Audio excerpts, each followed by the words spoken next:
ऐसे ऐसे हमारे 40 जवान शहीद हो गए, सिर्फ एक सिपाही है। मेरे साथ कुछ भी हो सकता है। इन्होंने तो आगरा में अकबर की कब्र उखाड़ ली थी और उखाड़ के दाह संस्कार कर दिया था। मैं कश्मीर में था जब धारा 370 हटी थी।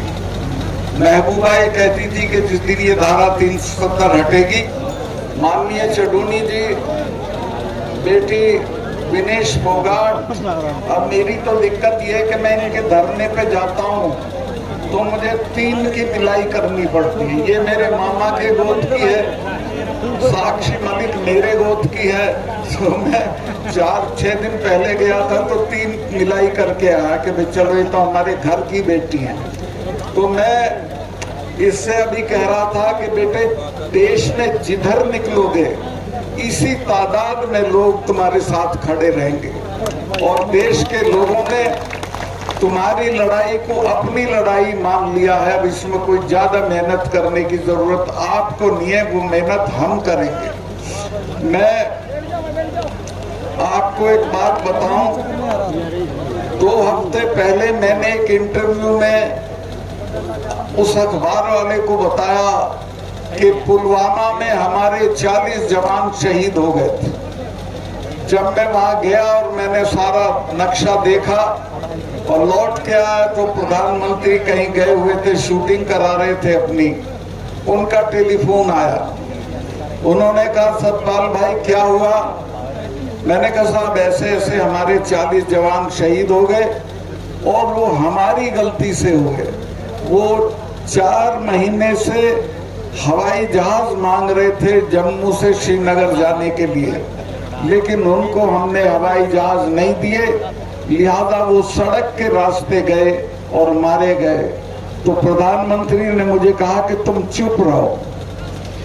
2 घंटे बाद जो हमारा सिक्योरिटी एडवाइजर है अजीत डोभाल, वो मेरे साथ पड़ा है, उसका टेलीफोन आया कि सतपाल भाई इस पे बोलो मत, इस पे चुप रहो।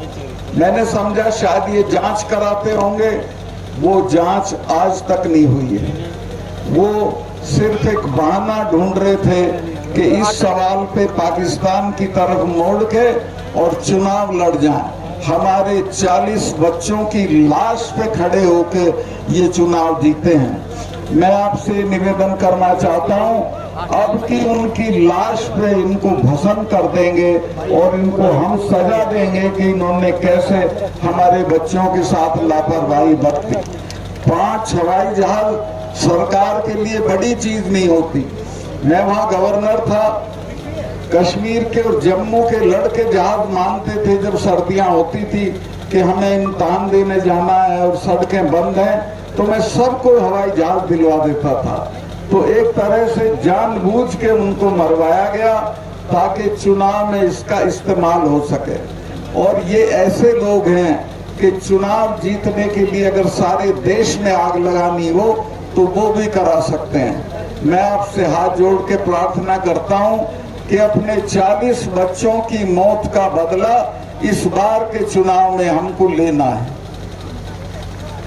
और जरूर लेना है। दूसरे, अभी चूंकि मैंने ये बोल दिया है तो मेरे स्टाफ को तंग कर रहे हैं। मेरे स्टाफ के लोग जो साधारण लोग हैं, 6-6 दिन से सीबीआई उनका इंटरोगेशन कर रही है। जिनके खिलाफ मैंने इल्जाम लगाए थे उनका किसी का इंटरोगेशन नहीं हो रहा। मेरी सारी सिक्योरिटी विड्रॉ कर ली है। मैं 2 कमरे के किराए के मकान में रह रहा हूं, कोई गवर्नर नहीं रहता।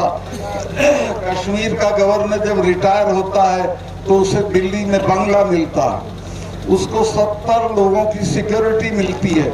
मेरे पास 1 सिपाही है, सिर्फ 1 सिपाही है। मेरे साथ कुछ भी हो सकता है, लेकिन मुझे आपका हौसला है। मैं आपके भरोसे पे लड़ रहा हूं और जब तक इनको हटा नहीं लेंगे तब तक लड़ता रहूंगा।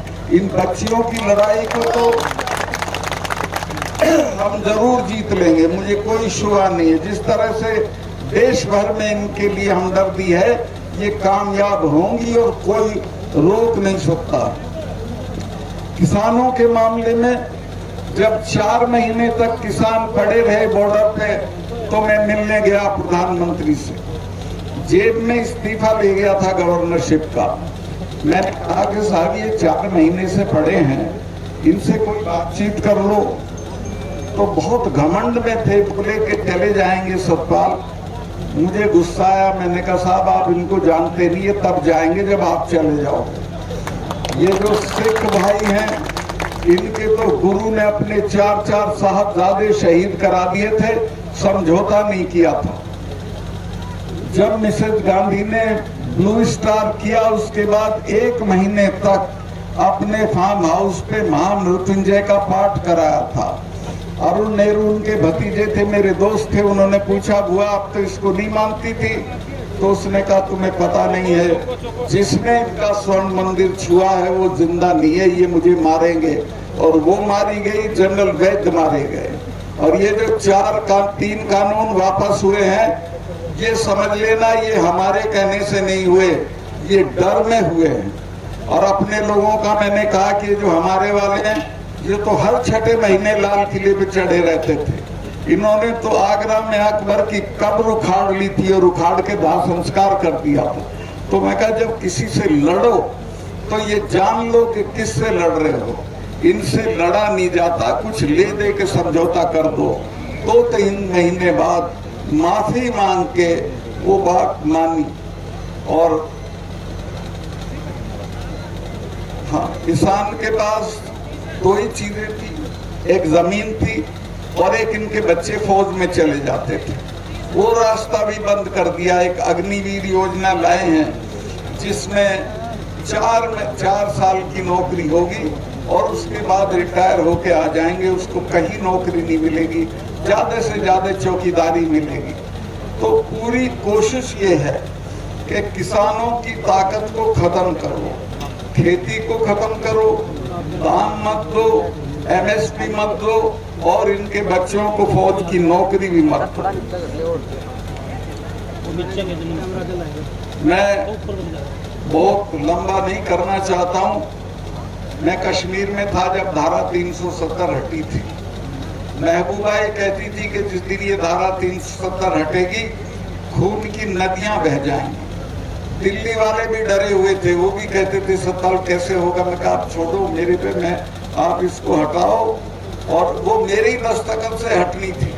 मैंने चिट्ठी भेजी, मेरे चीफ सेक्रेटरी ने कहा कि मलिक साहब यहाँ तो बहुत खून खच्चर होगा, 1000 आदमी मारना पड़ेगा, यहाँ के लोग तो हथियार छीन लेंगे, थानों में घुस जाएंगे। मैंने कहा कि तुम चुप रहो, चिड़िया भी नहीं बोलेगी। मैंने 4 एक्स चीफ मिनिस्टर गिरफ्तार किए, कुत्ता भी नहीं भौंका, कोई उनके उसमें नहीं आया हक में। क्योंकि मैंने 4 महीने तक ये किया था कि सबको अपना टेलीफोन नंबर दे रखा था। 2:30 बजे भी फोन आता था, मैं सुनता था। राजभवन मैंने खोल रखा था, जो जब आना चाहे आए, मैं मिलूंगा। और नतीजा ये हो गया था। और लोगों को मैंने समझाया कि ये 250 टेररिस्ट हैं, इनको लेके तुम दुनिया की दूसरे नंबर की फौज से लड़ के क्या हासिल कर लोगे, सिवाय ये मारे जाएंगे चिड़िया की तरह और कुछ नहीं होगा। बातचीत से सब कुछ हो सकता है। और मैं कहीं नेताओं के बच्चे तो लंदन में पढ़ रहे हैं, तुम्हारे मरते तुम क्यों बेवकूफी करते हो। वो बात उनकी समझ में आ गई थी। और जब ये पकड़े गए तो किसी ने कुछ नहीं किया। मुझे ऐसे फोन जरूर आए कि साहब इन्हें अभी आसानी से मत छोड़ना, थोड़ा देर से छोड़ना। एनीवे, जो होना था वहाँ के बहुत सारे काम है, मैं क्या गिनवाऊं, ये मौका नहीं है। लेकिन मैं ये कहना चाहता हूँ कि देश में इस वक्त एक बहुत ही निर्लज्ज और बहुत ही क्रूर सरकार है, जिसको लोगों की किसी तकलीफ से कोई मतलब नहीं है। ये बच्चियां जब जीत के आती हैं तो इन्हें अपने बंगले पे बुला के फोटो कराता है, चाय पिलाता है और कहता है हमारी बच्चियां जीत के आ गई। और अब ये पढ़ी हैं तो इनकी कोई सुध नहीं ले रहा है। तो ऐसे लोगों से निजात पाना है, इनको हटाना है, किसी भी कीमत पे हटाना है। और मैं आश्वस्त हूँ, मुझे पूरे देश से जिस तरह के संदेश आ रहे हैं, जो आपकी मैं भीड़ देखी, ये अद्वितीय है, अभूतपूर्व भीड़ है। लेकिन ऐसा मत समझना कि बाकी जगह में नहीं है। पूरे देश में लोगों के आग लगी हुई है इन बच्चियों के सवाल पे, किसानों के सवाल पे।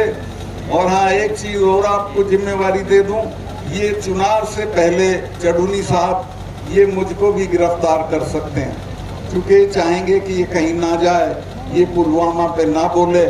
तो जब मैं गिरफ्तार हूँ तो मैं आपसे कोई ये तवक्को नहीं करता हूँ कि क्या करना है ये आप मेरे से बेहतर जानते हो। दूसरे और ये जो चढ़ूनी साहब हैं, संघर्षशील आदमी हैं, ऐसे लोगों को आगे बढ़ाइए और अपनी बच्चियों की मदद करिए। 28 तारीख को विनेश फोगाट ने आपको बताया है, बहनें भी जाएं तो और अच्छा है, नहीं तो पुरुष और लड़के तो जरूर जाएं और 28 को जाके पार्लियामेंट का उद्घाटन करें। बहुत बहुत धन्यवाद।